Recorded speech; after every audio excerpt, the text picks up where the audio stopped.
Για την καταχώρηση ενός νέου εγγράφου, αρκεί ο χρήστης να επιλογηθεί στη θεματική ενότητα έγγραφα και να επιλέξει το γρήγορο σύνδεσμο νέο έγγραφο. Η δεύτερη έκδοση του Ήριδα έχει δομηθεί με τέτοιο τρόπο, έτσι ώστε ο χρήστης να έχει όλες τις διαθέσιμες πληροφορίες που αφορούν ένα έγγραφο ή μια οποιαδήποτε διεργασία σε μία και μόνο σελίδα, χρησιμοποιώντας παραπομπές που μπορούν να τον ανακατευθύνουν είτε σε νέες καρτέλες στο browser είτε στην ίδια.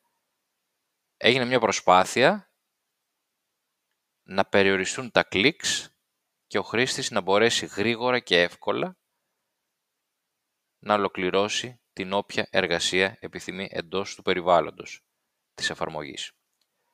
Σε ό,τι αφορά το νέο έγγραφο, θα πρέπει να έχουμε κατά νου ότι η συμπλήρωση γίνεται από πάνω προς τα κάτω και όταν τελειώσει το ένα set επιλογών, μεταβαίνουμε στη δεύτερη καρτέλα, από πάνω προς τα κάτω και στη συνέχεια στην επόμενη καρτέλα, από πάνω προς τα κάτω.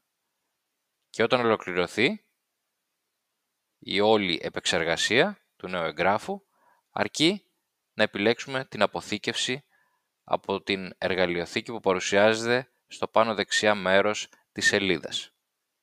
Σε ό,τι αφορά λοιπόν ένα νέο έγγραφο, αρκεί να επιλέξουμε τον τύπο του εγγράφου.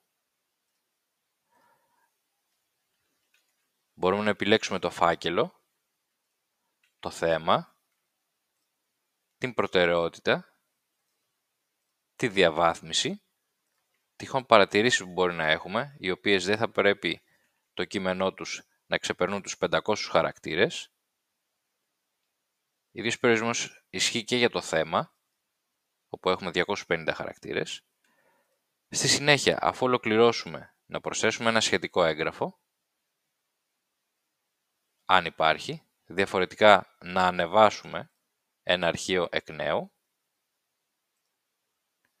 Αφού ολοκληρώσουμε αυτή τη διαδικασία, να μεταβούμε στις υπογραφές και ή να επιλέξουμε ήδη καταχωρημένη λίστα υπογραφών για το συγκεκριμένο έγγραφο. Στην παρούσα φάση δεν έχω καταρτήσει κάτι εγώ, οπότε αναγκαστικά θα πρέπει να επιλέξω από τις διαθέσιμες επιλογές ή χρησιμοποιώντας την αναζήτηση ελεύθερου κειμένου να αναζητήσω.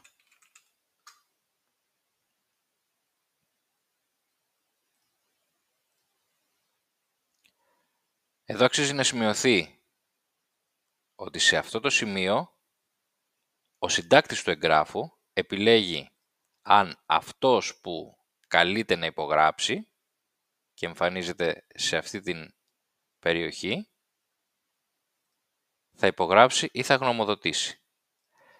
Στο Ήριδα 2, ο συντάκτης του εγγράφου είναι αυτός που ορίζει τους κανόνες της ροής που θα έχει το έγγραφο το οποίο συντάσσει. Αν αυτός δεν ορίσει σωστά τα δικαιώματα, ας το πούμε έτσι, των επόμενων